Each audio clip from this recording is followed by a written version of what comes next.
अस्सलाम वालेकुम मीरब। वालेकुम सलाम। मीरब, आप मुझे बताएंगी कि आज आप कैसी हैं? पहले से बहुत बेटर फील कर रही हूँ। बिल्कुल। मीरब, जैसा कि आपको पता है कि आज हमारा आखिरी सेशन है, आप कैसा फ़ील कर रही हैं? बहुत अच्छा फील कर रही हूँ, लेकिन नर्वस भी हूँ मैं साथ साथ। ठीक है। आज हमारा फाइनल प्लान सेशन है। पिछले सेशन में हमने रिलैप्स प्रिवेंशन और अर्ली वार्निंग साइंस पर काम किया था। आज मैं चाहती हूँ कि हम पूरी थेरेपी को ब्रीफली रिव्यू करें और देखें कि आपने क्या लर्न किया, क्या चेंज हुआ और फ्यूचर में इन स्किल्स को इंडिपेंडेंटली कैसे कंटिन्यू करना है। आपको फाइनल सेशन के बारे में कैसा फ़ील हो रहा है, आप मुझे बता सकती हैं एक बार फिर से? थोड़ा अच्छा भी लग रहा है और थोड़ा नर्वस भी फील हो रहा है।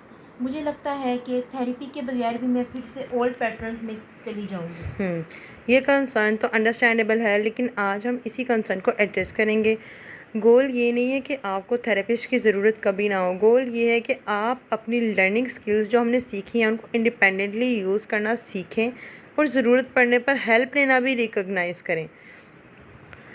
अब हम जो अपनी इनिशियल प्रॉब्लम है उसको रिव्यू कर लेते हैं कि शुरू में आपको सबसे ज़्यादा किस चीज़ ने डिस्टर्ब किया हुआ था? लो मूड, मोटिवेशन बिल्कुल नहीं थी। मैं एक्टिविटीज़ भी अवॉइड करती थी, असाइनमेंट्स पोस्टपोन करती थी और मुझे लगता था कि मैं गुड इनफ नहीं हूँ। और सोशली? मैं लोगों से विड्रॉ करती थी और मुझे लगता था कि लोग मुझे जज या रिएक्ट ना करें। और फ्यूचर के बारे में? मुझे लगता था कि मैं कभी बेटर नहीं हो पाऊँगी। गुड। आज हम इन्हीं एरियाज़ को कंपेयर करेंगे और देखेंगे कि हमारी प्रोग्रेस क्या है। हमारा इनिशियल गोल ये था कि हम आपके मूड को इम्प्रूव करें। इनिशियली मूड अप्रोक्सीमेटली 3 था। अब आप रेट करेंगे कितना है? यूजुअली 6 के अराउंड है। कभी लो भी होता है, बट ओवरऑल बेटर हो गया है। इम्पॉर्टेंट पॉइंट ये है कि इम्प्रूवमेंट का मतलब ये नहीं है कि मूड कभी लो नहीं होगा। डिफरेंस ये है कि अब लो मूड के साथ आप क्या करती हैं। पहले मैं एक्टिविटी कम्प्लीटली विड्रॉ कर लेती थी। अब मैं समझती हूँ कि मूड लो भी हो तो भी स्मॉल एक्टिविटी करनी चाहिए। बिल्कुल ठीक। अब हम यहाँ पे देखते हैं कि बिहेवियर एक्टिवेशन से आपने क्या लर्न किया। कि मोटिवेशन का वेट करना ज़रूरी नहीं। मैं स्मॉल एक्शन पहले ले सकती हूँ और मूड बाद में इम्प्रूव कर सकती हूँ। एग्जैक्टली, बिल्कुल ऐसा ही है।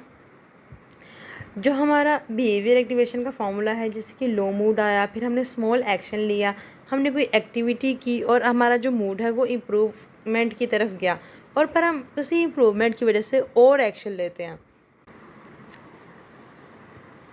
ये मेरे लिए सबसे ज़्यादा यूज़फुल टेक्निक रही। ठीक है, एग्जैक्टली। अब हम ये देखेंगे कि कॉग्निटिव रिस्ट्रक्चरिंग का मेन लेसन आपके लिए क्या था। थॉट्स फैक्ट्स नहीं होते। अगर थॉट्स आए तो कि मैं फेलियर हूँ, अब आप क्या करेंगी? पहले थॉट्स को आइडेंटिफाई करूँगी, फिर एविडेंस फॉर और अगेंस्ट देखूँगी और बैलेंस अल्टरनेटिव बनाऊँगी। एक्सीलेंट।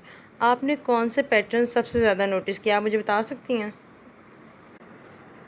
ऑल और नथिंग थिंकिंग, माइंड रीडिंग और Fortune telling. Good, very good. एक असाइनमेंट जैसे कि आपकी लेट हुई, हम इसको एज एग्जांपल लेते हैं। आपने ये सोचा कि इसकी वजह से आई एम अ फेलियर, इसमें हम कौन सी सिचुएशन यूज़ हो रही है इनमें से? लेबलिंग और ऑल और नथिंग थिंकिंग। एग्जैक्टली, बिल्कुल ऐसा ही है। पहले मिस्टेक के बाद आप क्या करती थी, आप मुझे बताएंगी? मैं खुद को ब्लेम करती थी और फिर काम से और अवॉइड करती थी। और अब? मैं बिहेवियर और आइडेंटिफाई सेपरेट करती हूँ। बिल्कुल ऐसा ही है। जैसा कि? I made a mistake, I am a failure. बिल्कुल एक्सीलेंट, ऐसा ही है। और गिल्ट? अगर मिस्टेक हुई है तो उसे प्रॉब्लम सॉल्विंग में कन्वर्ट करती हूँ instead of rapidly punishing my self. ठीक है। पहले आपको थॉट आता था कि मैं कभी बेटर नहीं हो पाऊंगी, अब? अभी डिफ़िकल्ट हो सकता है, लेकिन मेरे पास प्रूफ नहीं कि ये परमानेंटली ऐसा है, ऐसा ही रहेगा। और आपने बिहेवियर एक्सपेरिमेंट से क्या लर्न किया? कि मेरी प्रिडिक्शंस हमेशा एक्यूरेट नहीं होती। हम्म मैंने सोचा था सोशलाइजेशन यूज़लेस होगा, लेकिन मूड बेटर हुआ।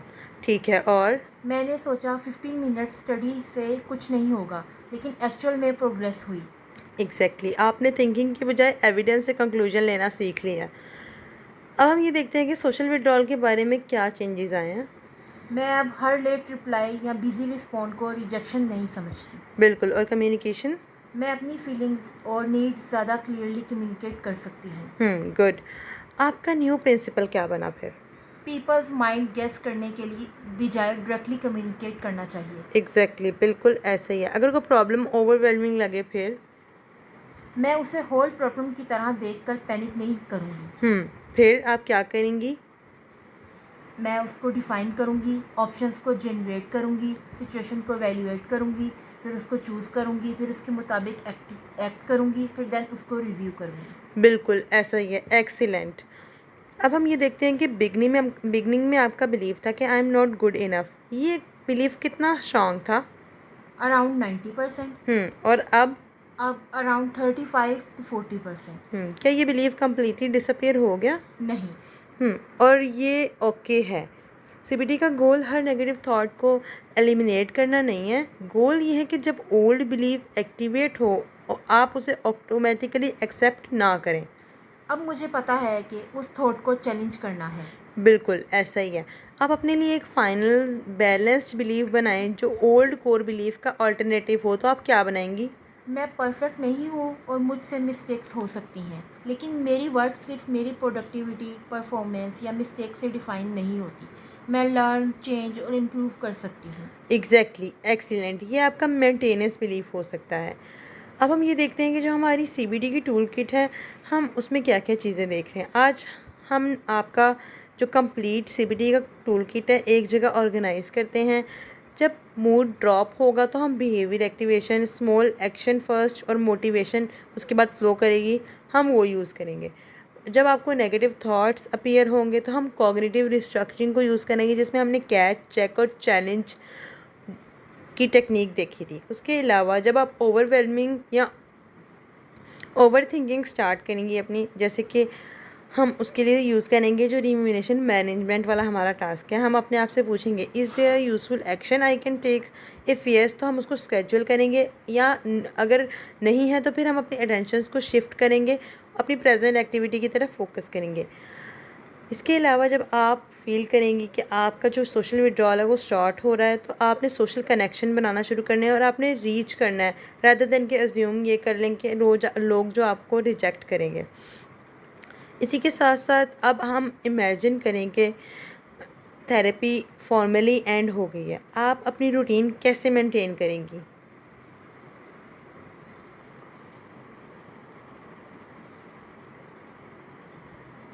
मैं अपनी एक्टिविटीज़ कम्प्लीटली स्टॉप नहीं करूँगी। और ठीक है, और कोई स्पेसिफिक चीज़? रेगुलर वॉक्स, सोशल कॉन्टैक्ट, एकेडमिक रूटीन और प्लीजेंट एक्टिविटीज़ मेंटेन करूँगी। गुड। और कोई कॉग्निटिव साइड पे भी चीज़ें हैं कुछ? अगर नेगेटिव थॉट्स रिपीटेडली आए तो थॉट रिकॉर्ड यूज़ करूँगी। और अगर अवॉइडेंस स्टार्ट हो जाए फिर? बिहेवियरल एक्टिवेशन रिस्टार्ट करूँगी। एक्सीलेंट, बिल्कुल ऐसा ही है। अब हम एक आपके लिए रिटर्न रिलैप्स प्लान बनाएंगे, जिसमें हम अर्ली वार्निंग साइंस को लिखेंगे। जैसे कि आपने पहले भी बताए थे, आपके अर्ली वार्निंग साइंस जो हमने पहले लिस्ट किए थे, आप मुझे बता सकती हैं? सोशल विड्रॉल, और? बेड में ज़्यादा देर रहना, एक्टिविटीज़ को अवॉइड करना, ठीक है, और? असाइनमेंट्स को पोस्टपोन करना, रिमिनेशन, सेल्फ क्रिटिकल थॉट्स। इसके अलावा? इसके अलावा होपलेस थॉट्स, रूटीन का डिस्टर्ब हो जाना। ठीक है। और इसके मुकाबले में आपका फर्स्ट रिस्पॉन्स क्या होगा, क्या आप मुझे बताएंगी? रूटीन रिस्टोर करना, स्मॉल एक्टिविटीज़ को रीस्टार्ट करना। ठीक है, और? थॉट रिकॉर्ड यूज़ करना, हम्म सोशल कॉन्टैक्ट मेंटेन करना, ठीक है, प्रॉब्लम्स को स्मॉल स्टेप्स में डिवाइड करना। बिल्कुल। और फिर आपकी सपोर्ट सिस्टम क्या चीज़ें होंगी? ट्रस्टेड फ्रेंड्स, फैमिली मेम्बर्स से कम्युनिकेट करना when I need professional help. अगर सिम्टम्स परसिस्टेंट या सिग्निफिकेंटली वर्स हों, फंक्शनिंग नोटिसेबल डिक्लाइन हो, या मुझे लगे कि मैं इंडिपेंडेंटली कोप नहीं कर सकती, तो प्रोफेशनल हेल्प सीख करूँगी। एक्सीलेंट, बिल्कुल ऐसा ही है। अब हम ये देखते हैं कि हम आपके जो आपने प्लान क्रिएट किया हमने मिलके, उसको टेस्ट करने की कोशिश करते हैं। इमेजिन करें कि कुछ मंथ्स बाद आपकी जो आपका वर्क लोड है वो इंक्रीज़ हो जाता है। आप 4-5 दिन से आइसोलेट हैं, असाइनमेंट्स को भी अवॉइड कर रही हैं, और थॉट्स आ रहे हैं आपको कि I am back to where I started, कि जहाँ से आपने शुरू किया वहीं दोबारा वापस आ गए हैं। फिर आप क्या करेंगी? मैं पहले रिकग्नाइज़ करूँगी कि क्या ये अर्ली वार्निंग साइंस हैं। और फिर? मैं ये कंक्लूजन नहीं निकालूंगी कि ट्रीटमेंट फेल हो गया है, मैं बिहेवियरल एक्टिवेशन स्टार्ट कर दूंगी। और उसके बाद? थॉट रिकॉर्ड यूज़ करूंगी, I am back to zero को एविडेंस से चैलेंज करूंगी। फिर? एक स्मॉल एकेडमिक टास्क करूंगी और सोशल कॉन्टैक्ट रिस्टोर करूंगी। और अगर आपके सिम्टम्स और ज़्यादा बुरे होते गए फिर आप क्या करेंगी? फिर मैं प्रोफेशनल हेल्प सीख करूंगी। एक्सीलेंट, आपने मेंटेनेंस प्लान्स जो है वो सक्सेसफुली अप्लाई किया है। अब हम ये देखते हैं कि आप जो आपकी ओल्ड आइडेंटिटी थी और जो आप करंटली हैं, हम उसमें कंपैरिजन करके देखेंगे। अब हम अगर आप अपनी थेरेपी जर्नी को कंपेयर करें तो थेरेपी से पहले आप क्या चीज़ें फील कर रही थी? Low mood, avoidance, self criticism, hopelessness और मोर अवॉइडेंस। और अब? अब मैं नोटिस कर रही हूँ, क्वेश्चंस को चेक एविडेंस को चेंज होते हुए देख रही हूँ, स्मॉल एक्शंस प्लान्स ले रही हूँ और आउटकम्स को रिव्यू कर रही हूँ। एग्जैक्टली, ये सब इम्पोर्टेंट चेंजेस हैं। अब हम ये देखते हैं कि आपके लिए थेरेपी का सबसे इम्पोर्टेंट लेसन क्या रहा? आप कि मुझे अपने मूड का वेट नहीं करना चाहिए, मैं एक्शन ले सकती हूँ और मेरे थॉट्स ऑटोमेटिकली फैक्ट्स नहीं होते और एक मिस्टेक मेरी एंटायर वर्थ डिफाइन नहीं कर सकती। Very good. अगर आपने फ्यूचर में सिर्फ एक सीबीटी प्रिंसिपल को रिमेंबर रखें तो वो क्या चीज़ हो सकती है? Check the evidence and take the next useful step. Excellent, बिल्कुल ऐसा ही है। अब हमने देखा कि हमने थेरेपी के दौरान इम्पोर्टेंट चेंजेस जो हैं हमने डिमॉन्स्ट्रेट किए। आपने अवॉइडेंस को रिड्यूस किया, एक्टिविटीज़ को इंक्रीज़ किया, नेगेटिव थॉट्स को आइडेंटिफाई किया, कॉग्निटिव डिस्टॉर्शंस को भी हमने चैलेंज किया। उसी के साथ साथ जो सेल्फ क्रिटिसिज्म है उसको भी हमने रिड्यूस किया और उसमें भी रिडक्शन देखी। जो हमारा सोशल विड्रॉल है उसको भी हमने एड्रेस किया और हमने ये भी देखा कि हम एसेटिवली कम्युनिकेशन की प्रैक्टिस किस तरह से कर सकते हैं। उसी के साथ साथ हमने प्रैक्टिकल जो प्रॉब्लम सॉल्विंग है उसको भी देखा और रिलैप्स प्रिवेंशन प्लान भी हमने डेवलप किया। और सबसे इम्पोर्टेंट बात यह है कि आप अब अपने सिम्टम्स को सिर्फ टॉलरेट नहीं कर रही, आप उन्हें आइडेंटिफाई कर रही हैं और रिस्पॉन्ड करना जानती हैं। मुझे थोड़ा स्ट्रेंज लग रहा है कि अब रेगुलर सेशंस नहीं होंगे। ये तो एक नॉर्मल सी फीलिंग है। थेरेपी के एंड भी एक एडजस्टमेंट की तरह ही होता है, लेकिन टर्मिनेशन का मतलब ये नहीं है कि आपने जो स्किल्स सीखी हैं वो भी एंड हो जाएंगी। अब आप उन स्किल्स को इंडिपेंडेंटली प्रैक्टिस करेंगी। मुझे लगता है कि मैं ट्राई कर सकती हूँ। एग्जैक्टली, और हेल्प लेना फेलियर नहीं होगा अगर फ्यूचर में ज़रूरत पड़े तो। आज हमने देखा कि इनिशियल सिम्टम्स और करंट फंक्शनिंग को हमने किस तरह से कंपेयर करना है।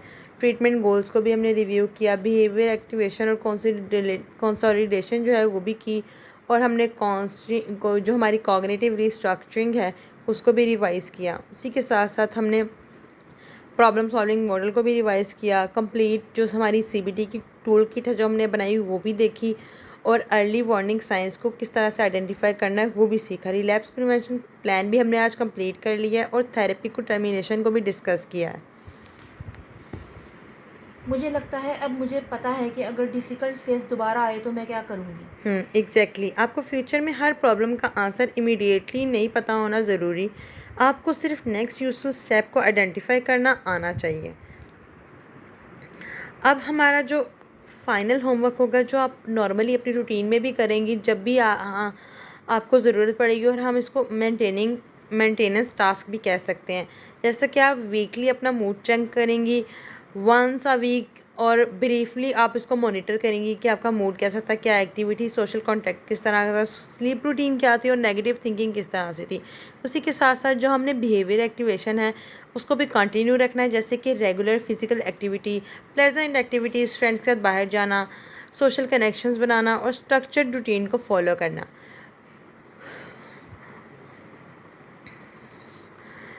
आज हम फॉर्मली अपने जो प्लान्ड सीबीटी का सेशन है उसको कंप्लीट कर रहे हैं। मैं चाहती हूँ कि आप अपने लिए एक फ़ाइनल स्टेटमेंट याद रखें कि कोई भी डिफ़िकल्ट डे जो है वो आपकी जो प्रोग्रेस है उसको बिल्कुल मिटा नहीं देता, और कोई भी नेगेटिव थॉट है वो ऑटोमेटिकली इफेक्ट नहीं बन जाता।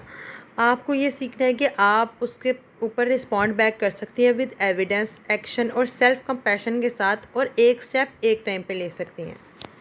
मुझे जनरली लगता है कि अब मैं अपनी प्रॉब्लम्स को डिफरेंट वे में हैंडल कर सकती हूँ। और आपने थेरेपी में जो स्किल्स प्रैक्टिस की हैं उन्हें रूटीन का पार्ट बनाए रखें। प्रोग्रेस को परफेक्शन से मेजर ना करें और कंसिस्टेंसी, फ्लेक्सिबिलिटी और रिकवरी आफ्टर सेटबैक्स को मेजर करें। मैं उम्मीद करती हूँ कि आने वाली ज़िंदगी आपके लिए और ज़्यादा बेहतर होगी। इसी के साथ साथ अगर आपको कभी भी लगे कि आपको थेरेपी की या प्रोफेशनल हेल्प की ज़रूरत है तो हम एक बूस्टर सेशन प्लान कर सकते हैं। Thank you so much Meerab. अल्लाह हाफिज़। अल्लाह हाफिज़।